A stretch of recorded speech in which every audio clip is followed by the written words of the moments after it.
J'ai vraiment commencé juste parce que je cherchais en fait une chaîne qui parlerait d'histoire et d'archéologie avec un petit côté, une ambiance aventurier de début de siècle que j'aime bien.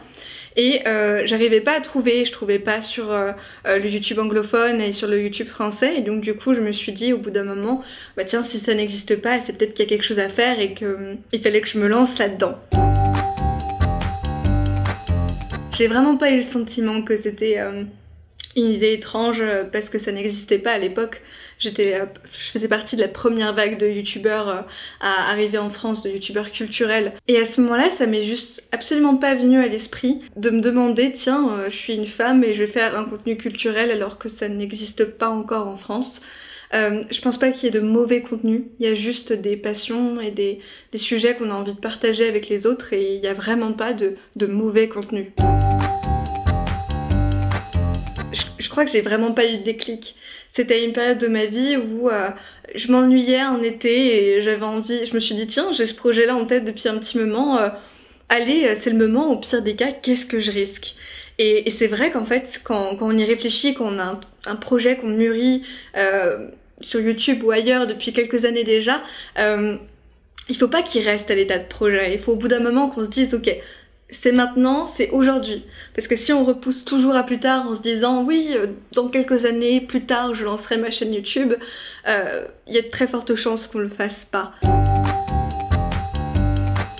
Si vous attendez la vidéo parfaite pour lancer votre chaîne et pour commencer, pour lancer cette première vidéo, sachez que ça n'arrivera pas. Votre première vidéo, quoi qu'il arrive, sera mauvaise, dans le sens où vous la regarderez quelques années plus tard et vous vous direz que c'était vraiment pas bien par rapport à ce que vous faites aujourd'hui.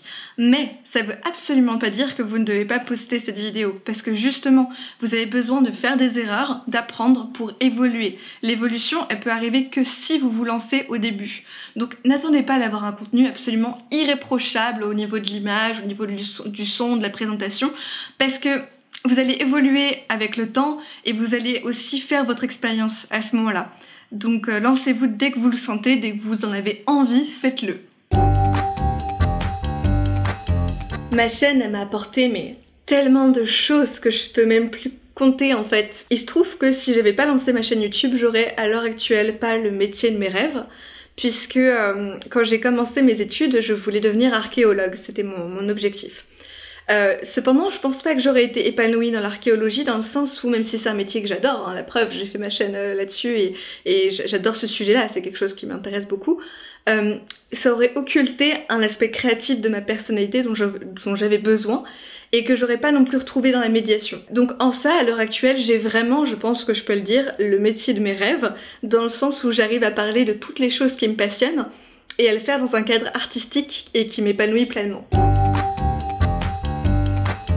Je regrette vraiment tellement pas mon aventure, au contraire, je pense que ça a été la meilleure décision de ma vie. Donc vraiment, si vous avez un projet qui vous tient vraiment à cœur, si vous avez des choses à partager, si vous avez une passion que vous avez envie de transmettre, sachez que ça ne coûte absolument rien d'essayer de vous lancer. Alors peut-être que ça fonctionnera pas en effet, mais peut-être que ça fonctionnera. Et si ça fonctionne, eh ben, ça va peut-être aussi changer des choses pour vous.